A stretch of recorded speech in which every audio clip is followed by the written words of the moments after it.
معنی عقد و خانم ماها در اصل نمیفهمیم. معنی عقد اعلام هست، برای همین فقط محدود به خوندن خطبه نیست. ولیمه را هم جزء سنت قرار دادن.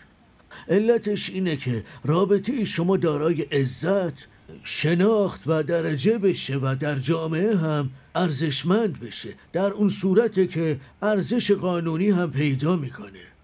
بقیه مسائل یعنی طبق صحبت شما این اشتباهی که میگین دخترتون مرتکب شدن، اون یه گناه به حساب میاد. ولی اینطور که از حالات و وقایع گفتین، اون بچه هیچ تقصیری نداره. در نهایت میتونسته بهتون بگه، ولی شما حرفشو قبول نمی کردی برای اینکه هیچ مدرکی پیدا نکردی، در صورتی که گناهی مرتکب شدین ناخواسته بوده خانم. این گناه هم راه حلی نداره جز این که کسی که قبلا با ایشون عقد کرده طلاقش بده.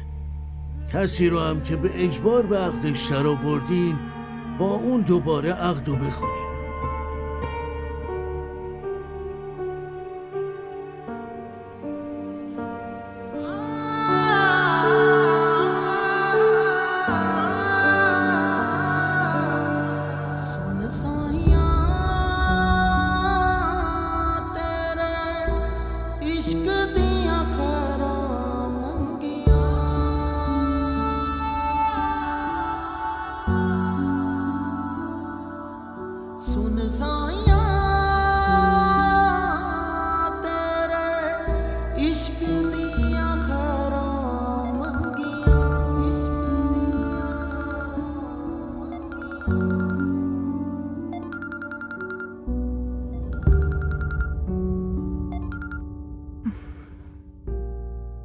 الو، سلام مامان.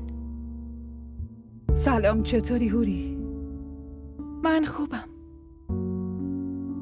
شما چطوری؟ من خوبم. بابا چی؟ اونم حسابی خوب و خوشه. ببینم همه چی خوبه هوری؟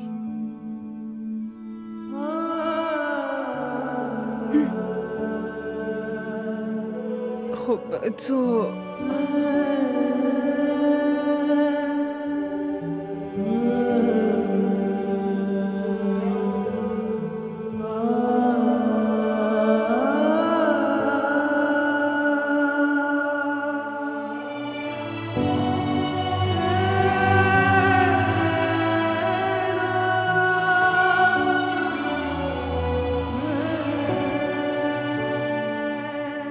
جمال عقد کردیم.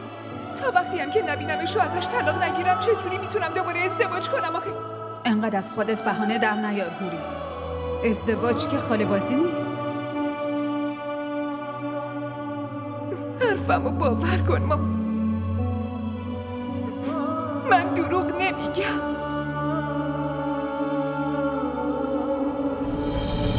هوری بس دیگه. نه مامان. یعنی چی؟ داری جلوی همه آبرومونو میبری؟ بیا بریم. دروغ میگن مامان. ای خدا، اینجا چه خبره؟ من چه گناه بزرگی کردم، ولی قدرت ندارم کفاره این گناه رو ادا کنم. من جرأت این که زندگی دخترم رو به باد بدم ندارم. یه راهی جلوی پام بذار خدایا.